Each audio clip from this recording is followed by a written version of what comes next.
bodily, both of us, and shaken like rats in a terrier's jaws. Granted, neither of us is over 9 stone, but still, we were 2 grown men. He was real, I told myself. The Whitechapel Killer is real. We had come in search of him, but he had found us instead. He carried us, still hanging by the collars of our jackets, into the light provided by a sputtering gaslight from a nearby tenement. "And what are you rascals up to, capering about in the middle of the night?" Cyrus Barker demanded in his low Scots accent. If it is possible to collapse without actually touching the ground, then we did.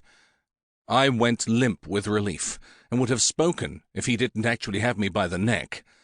"Well?" he demanded. "What have ye to see for yourselves?" "Sorry, sir," I squeaked. He set us both down. I leaned against a wall and coughed, but Israel actually sat down upon the pavement. He is terrified of my employer, and I supposed I could see why. Emerging suddenly from a dark alley in the middle of the night, Barker was terrifying. "Explain," said the Gov. The words tumbled out of my mouth, which was just as well, since Israel was still speechless. I told Barker about the article my friend was writing for the Jewish Chronicle, and how I had offered to help him since it was dangerous to travel Whitechapel alone.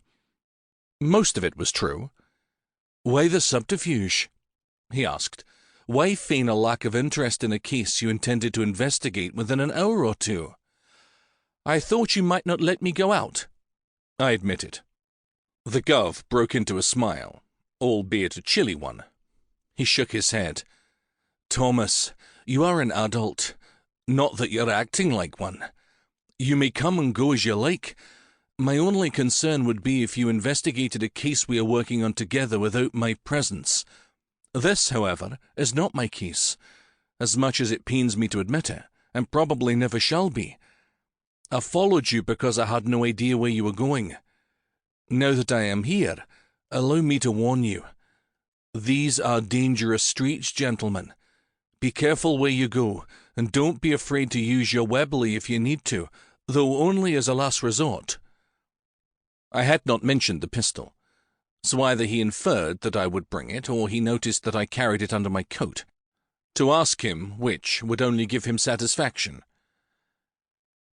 "You really think the killer would dare attack us in the street? We are full-grown men, not soiled doves," Israel said.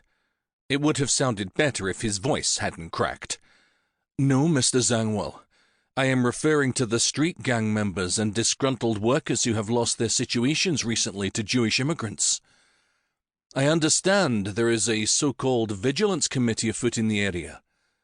My associate is as Welsh as Tintagel Castle, but he could be mistaken for a Jew while in your company." "You don't think I can handle myself?" I asked. "I do, but it would be folly to attempt to find out either way without a better reason than an assigned article in the Chronicle. No insult to your esteemed journal intended." "But we Jews have nothing to do with these murders," Israel continued. "Perhaps, but one cannot rely on vigilantes to use logic or accept your assurances at face value. Would they sympathize with your people's history of ill treatment?" Barker was referring, of course, to the pogroms, which had occurred in Russia, Poland, and Germany, which had sent tens of thousands of Jews fleeing to England and the United States. "How would I know?" Zangwill asked. "You create a straw man and warn us against it. Have you witnessed this committee you speak of? Do you know what kind of men it comprises, or how many? For all I know, it may be a figment of your imagination."